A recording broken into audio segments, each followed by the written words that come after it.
What's up, guys? In this fourth installment in the series we're doing on Jeet Kune Do, I teach hand trapping, a very controversial aspect of Jeet Kune Do, and there are some lineages that don't even teach it. They've scrapped it all together. My personal approach to hand trapping is that it must be functional. If you cannot pull it off in sparring, then you have to question how useful it is. And as a result, the trapping that I teach looks a little bit different than some of the more traditional styles of Jeet Kune Do trapping. Anyway, enjoy. That's your opponent right there. First minute, footwork. You're still allowed to throw strikes. You don't have to just do footwork, but I want you to emphasize footwork. Move off angle, land your shots, and then move off angle. All right? Then I'll say, all right, head movement, add the head movement. So now it's footwork and head movement. And then I'll say, all right, footwork and hand movement. Then the hands are moving. We're going to be moving. He's going to have his lead hand down. I think of it as like my finger is just sort of pointed, angled downward. It doesn't have to be, you don't have to be fighting like this. But finger is just pointed down. Can I scoot you? There we go. That's all right. Can't hurt my shot. So finger is just sort of angled down. The reason for that is it disguises what you're going to throw. I've got my hands here. I'm going to either flash the lead straight. Boom, nice way to corkscrew that. Or I'm going to flash the lead uppercut. Okay, my front hand, lead uppercut, back hand is lead straight. Now I want you to go ahead and add the cross to it immediately. So it's going to be lead straight to cross. Pa, pa, that one. No worries. Pa, pa, straight out.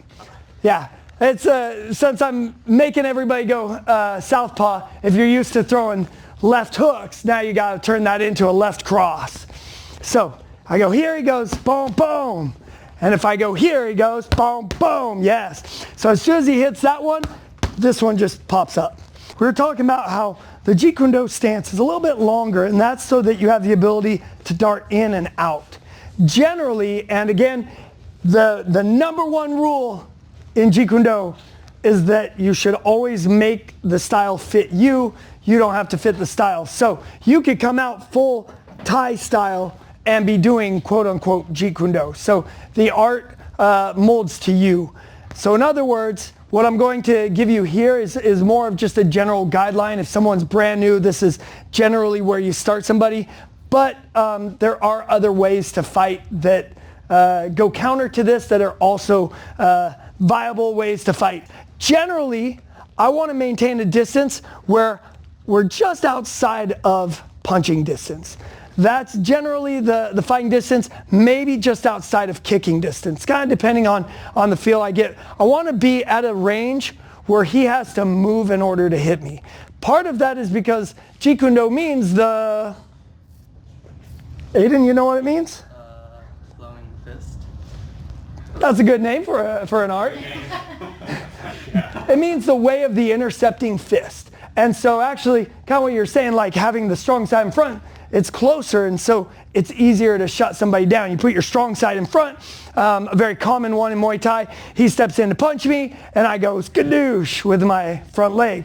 Or I can also, like he throws a lead hook at me, and I go boom here, okay? If I'm in a left lead and I just throw like a regular jab, that might not have stopping power, and you're gonna still catch that hook. But if I have my strong side forward and I go vertical fist exactly as we're doing, so I'm driving from the ground, then I can have some stopping power. Now, intercepting means he gets to start the motion. So we'll do that with the hook. The moment you hook, I'm gonna try and touch your chest. If you reach my hand first, then I have to do a burpee. If I reach your chest first, then you do a burpee. I think I got you. You can go faster than that. You're gonna ruin my point. You gotta go faster than that. Make me do a burpee. There we go. So the point is, whoever starts the motion is probably gonna be the one to land it. If we're running a race, he's the one getting to say go. So to make it a little bit easier, I stand at a range where for him to punch me, he now has to step. So now he steps in, throw that hook. I can see that coming for days.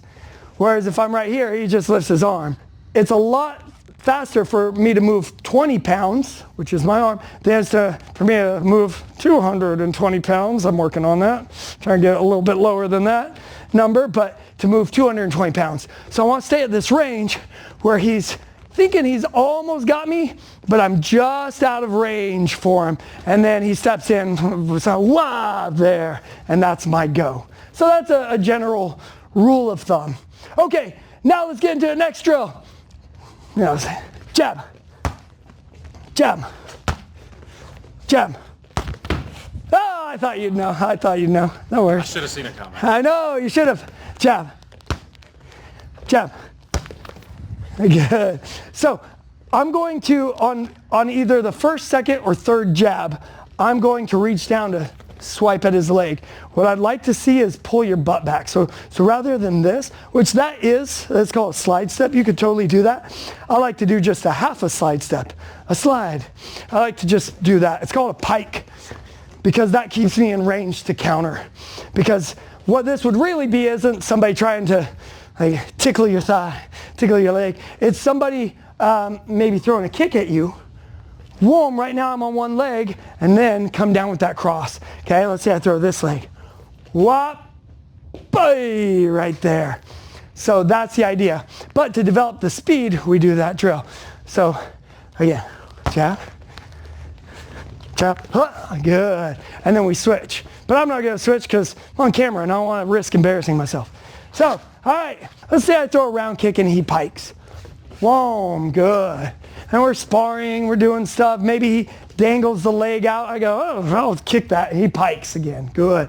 Okay, he's gotten a sense of what he can do to trigger that round kick. When I throw the round kick, the first step is going to be that leg. You know what you're going to do?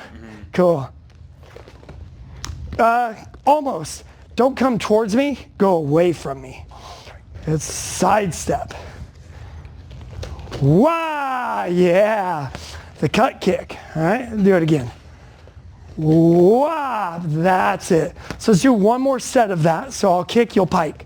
Okay, here's your pike, pike. Get a sense of person's timing right there. Pike, good. And now cut kick. Wow, good. Good. Okay, we also played with another drill, playing with timing, the pendulum jab drill. So the way it looks is, I'm going to jab at him, he's going to pull his head back. Then he's going to jab at me. Sometimes I do a nice guy check. Yeah, right there. Good, again. So go ahead and touch. Good. And then he's going to catch the last jab in his hand. There. So let's do that again from the top. 1, 2, 3. Good. And then when I say switch, we'll switch, and now he punches first. 1, 2, 3. Good. There we go. 1, 2, 3. And it could be that cross. That cross isn't a bad gig, because right here a lot of times people drop their hands, so that cross would be good. But that's not what we're doing right now. So just pendulum jabs. So I've got that hand down, he jabs, I lean out of the way. Okay? Now you might think, well shoot, he moved out of the way, I need to put my jab in a little bit deeper next time. So he jabs. Boom. You're being so nice to me. Being so nice. Good. All right. So I got out of the way the second time. So now he steps in again, and this time I crash the line with my cross. I go into him. When I boxed, if I could get someone against the corner and hit him with this, I loved it, because I thought of it as like a sewing machine. I would go shovel hook, cross, and I'd go, you can only block one of these. So, yeah, I wouldn't get to do that all day, but I would usually go pop, pop, pop, pop, boom, like this. And they would either shell up, which meant I got to hit their body, or they would drop their arms to block the body, which meant I hit the head. So it looked like this. He punch, I go whop, pop, pop, boom, like that. Now I want to play with what's called hand trapping. By hand trapping, what I mean is this. Go ahead and take your gloves off. In the email I sent out, there's a clip of Bruce Lee doing this in a movie where it's like this. He punches, the guy drops his hand and blocks, kind of like an old school karate block, and then he comes up and this is called a Pak Sao. I trap that hand and I go here. Now he blocks with that hand. Good. So then I come up and I grab here, okay? And then I can pin there. So you get the person's hands trapped up. That's why it's called hand trapping. Anybody that sparred me will know one that I always love. So he's got his guard up, okay? If you've sparred me, tell me if this looks familiar. Whop, right there. Pull that hand down and hit. Somebody said yes. No. Somebody. Yeah. They call this a jut. Jut means jerk. So hand, sao means hand. So jut sao means jerking hand. That's one reason why, yeah, we'll use the Chinese name for this. Jut sao sounds a lot better than going home and be like, yeah, we worked jerking hand today at martial arts. Yeah. So this is jut sao. I jut his hand down. Now, one of the problems with a lot of trapping is it's often front hand to front hand. So that means if he throws his cross and I throw mine, it's really whoever lands first wins.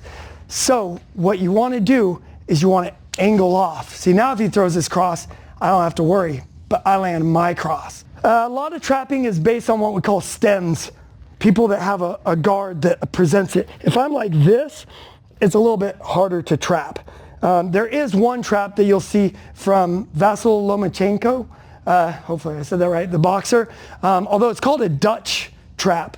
But if you shell up like this, or at least that's what I've heard is a Dutch trap, is you grab here, pull down and hit like that. So there is trapping you can do, but generally trapping happens if you got stems, you got arms you can reach in and get. So we're gonna practice this one because I use it all the time, so I know it works really well. And it's, you see people's like eyes get big when they see this hand come and I've just taken away the thing that they use to defend it. And it's like, what do I do? So the most important thing on this though is stepping out. Well, the most important thing is probably hitting the person, but so that you don't get hit, we need to angle.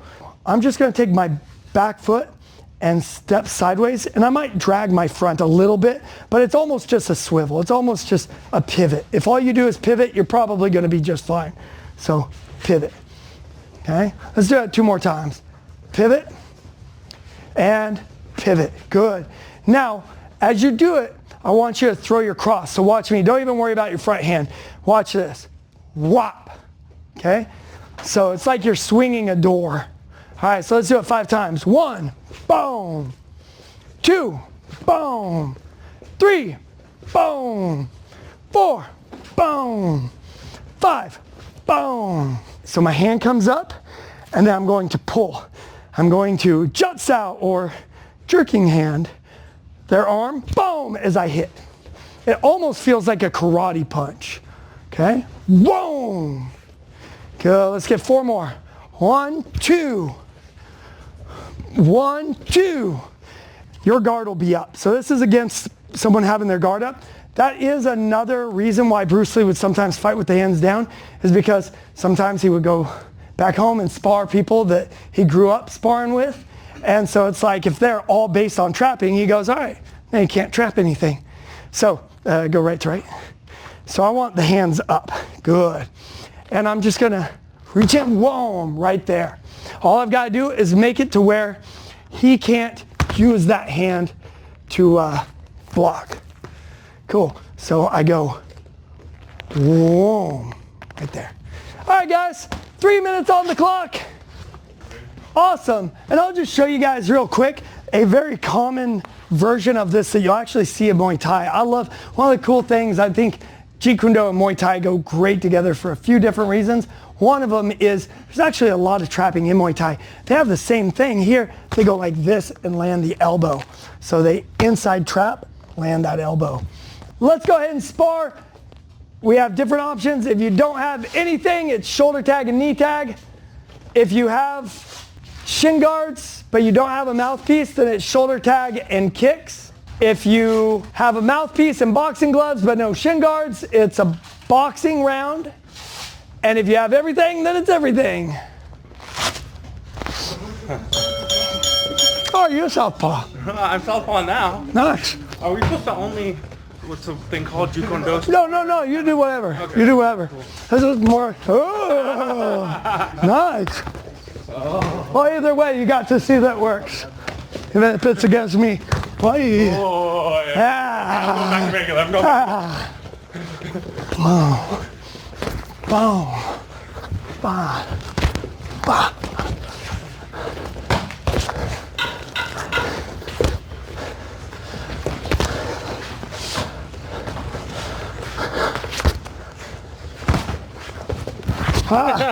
Hey.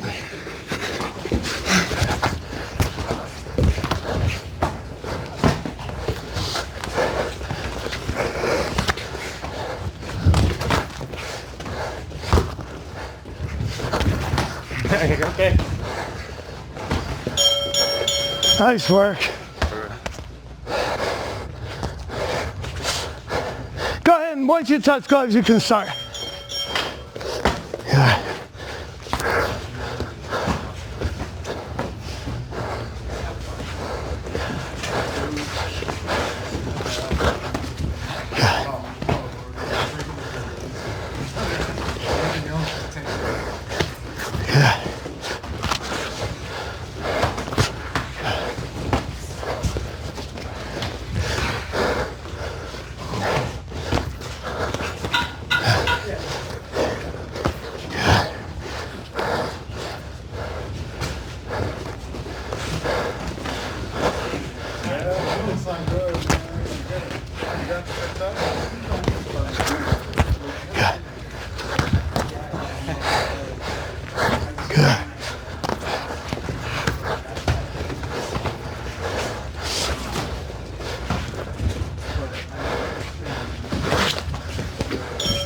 Good work. Let's go ahead and get started.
Good work.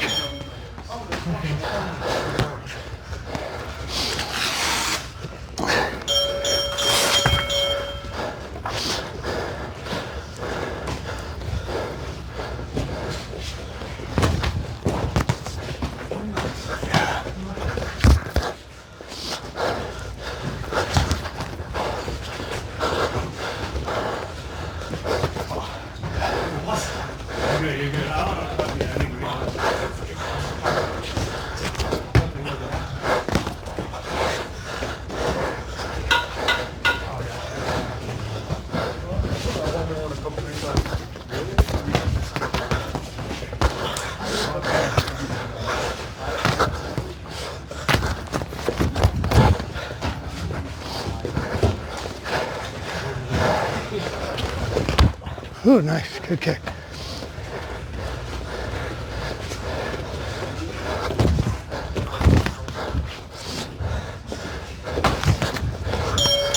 Good work. All right. So everybody that has gloves? You want another one? Oh, I'm trying to get one with everybody. But everyone that has gloves, otherwise we could call it a day. Let's call it a day because we're at